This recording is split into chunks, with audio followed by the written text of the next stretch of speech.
All right, time to welcome Kendrick Perkins to Sports Center, Los Angeles for the first time. I've seen you on every other show. Yeah. Glad to finally get you in here with us. Well, I appreciate it. Thanks for having me. All right, you know both of these guys, LeBron James and Carmelo Anthony. What is this relationship like? Oh, it means everything. I mean, just watching the video, I almost got teary-eyed. I mean, these guys are really brothers outside of basketball, and this is what a true brotherhood is all about right here. But when they get between the lines, it's competitive, as we've seen tonight. Yeah, you could tell how excited LeBron James was for Carmelo Anthony when he got the call from Portland. Right. Because of that relationship over the years. What really sticks out to you when you think about a memory maybe between these two? Well, I mean, the thing that sticks out the most to me personally is that they're two out of the 4 guys that still standing of the 03 draft. Right. These guys go way back. You're talking about a future Hall of Famer, and you're talking about arguably the best player to ever play the game. But their relationship outside of basketball, the way they genuinely care for one another, that's what sticks out the most, and that's irreplaceable. He's got a great relationship with Anthony Davis now, too. Oh, you do? On the court for the Lakers. What's impressed you most about Davis? Everything. He's dominating the game on both ends of the court. I tweeted out a couple weeks ago that Marcus Smart was my defensive player of the year. Right. And after watching AD tonight, I changed my mind. Update? It's an update. And he might be a front runner. He might have moved up into that top 5 conversation for the MVP. I mean, the way that Anthony Davis is playing right now is phenomenal. It's on a whole nother level. I haven't seen a guy like this. He could go down arguably as the greatest power forward right after Tim Duncan to ever play the game of basketball. Wow, that's saying a whole lot. I got to get your thoughts on this Chris Paul situation. Oh, thank you. It's sort of like the NBA equivalent of asking to speak to the manager, but hey, a rule is a rule. A rule is a rule. And he pointed it out and helped his team win the game. What'd you think about it? Well, I mean, that's what separates CP3 from everybody else is his IQ. And he'll probably be a future coach after he retired. Yeah. I mean, you know, you have coaches that wouldn't have noticed this and been able to, the timing of it. You know, this actually won them the game. Look at him. Yeah. I mean, he's alert, he's involved in the game, and it shows you that this guy never stops competing. He never thinks it's over until it's all the way over. And this will separate CP3 from everybody else. And you got to show a lot of love to him and respect for him for this, because nobody else in their right mind, not Braun, Rondo, not even myself would have recognized this here. Very quick, how's that play in the locker room, though, when you when you point out, hey, man, you guys won the game because you pointed out a guy with his jersey not tucked in? Yeah. Do you kind of get clowned for that? No, you don't get clowned. You get the game ball. Yeah, you get the game ball. And that's why I'm sleeping on the Minnesota Timberwolves. By the way, turning my AC back on 65 now, just because of that. All right, Perk, good having you here, man. We look forward to some more. Thank you. Appreciate it. Do you ever... After tonight's matchup, make sure you stick around for SportsCenter with Linda and Stan. They'll have the best moments between Melo and LeBron and also talk playoff implications of that Oregon-Utah game. Sounds like the Ducks are getting the victory. All right, let's do a Friendly Wagers update. Okay, 3-1. I fall to under 500. I'm going to take this season overall. The reigning champion, Jalen Rose, is at 2-7. Interesting. Take this lead, though. The only person that deserves to leave here swallowing is the girl who Oh, my goodness.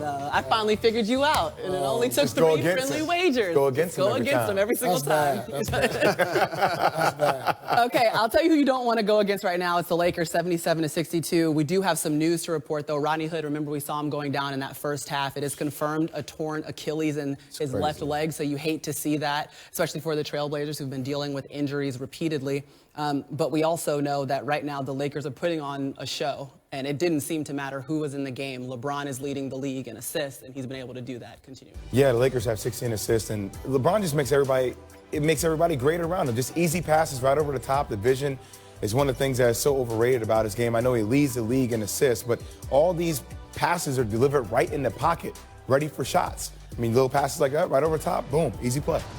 What about the versatility and dominance of one Anthony Davis? You see catching one of those lobs from LeBron James. But what about the shot blocking on the other end, protecting the paint? The Lakers have probably the most athletic length up front.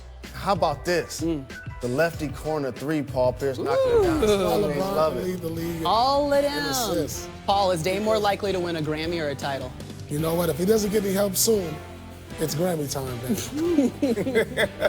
Have been so far against the Trailblazers. Maria, we've got Paul, Jalen, and Jay Will here, and we had really the Bucks putting on a show against the Clippers in this matchup. They had won 13 straight coming into this game. We thought, oh, Clippers, this will be a tough. A lot of players play with that energy and effort per possession. This is why I was arguing with you on Get Up, telling you that Giannis is the best player in the game. He's amongst the league leaders in points, in rebounds, in blocks. He improved his three-point shot. They're going to have the #1 overall seed in the NBA. And when he plays against the teams like the Clippers and the Celtics, they play basic small forwards at power forward like Kawhi Leonard or Paul George or Jason Tatum or Jaylen Brown. He's going to punish them too. He can easily bring home the MVP and Defensive Player of the Year award. Give me one word to describe Giannis. Scary. I mean, seriously, when you're matched up against Giannis, you're going to get your rest the night before. These guys, trust me, because half of the league or 90% of the guys who guard them are scared. You're going to get rest the night before, you're going to get beat down the night of. His stat line from the third quarter, 13 points, 5 of 8 shooting against the Clippers, who are supposed to be great at defense. I got one word for it. He's an alien. He's an alien. He's a skinny wing version of Shaquille O'Neal. Like, he just punishes people in the paint. And like we said, adding that shot to his game, he does that. Like, with the personnel of the team, though, that's what makes it scary, because it feels like they're the best three-point shooting team in the league. You know why the best player. You know why they get no shots? Because of my word, dominant. Because you describe Shaquille O'Neal to a guy with his frame, yet he's making threes at over 30% this year, but he's still going to give you the effort defensively. Remember, he can guard 5 positions on a particular play. Now all of a sudden you put a big guy on him. Look at this, pulling up with ease like a walk in the park. Truth? Like, it's lights out when he's doing that. This is the last element of his game that we questioned. And we saw the steps he took at the end of last year. This year, he's taking even further steps in that department, and that's why he's the best player. So I have to ask you guys, is he the most unguardable player in the game? I say yes. I think he's the most dominant player. James Harden is the most unguardable player, because he takes more shots and gets to the free throw line more. But he's the most dominant player. I say he's the most unguardable because he's more efficient. Yeah, James Harden takes more shots. That's he what takes makes more him dominant. shots, but he's getting these layups and dunks. He's getting his mid-range, and plus he's making threes now. Getting out of transition a lot more than James Harden does for layups and dunks. I still go back to our argument, though. And I hear you on everything that Giannis does, but I still, like, the Lakers would be a different matchup for them because of their interior defense. Correct. That's what you always gloat about, right? So I still say, like, I know LeBron James is in year 16, 17 of his career, but I sometimes think that we become remiss of all the things that he does do well because he's always been there. He's always been in that rarefied air. Just think about this. LeBron is terrific. He's fantastic. He's wonderful. But the thing he does better than Giannis is passing. Right now, Giannis does everything else better. Right. Yes. He's a combination of LeBron and AD.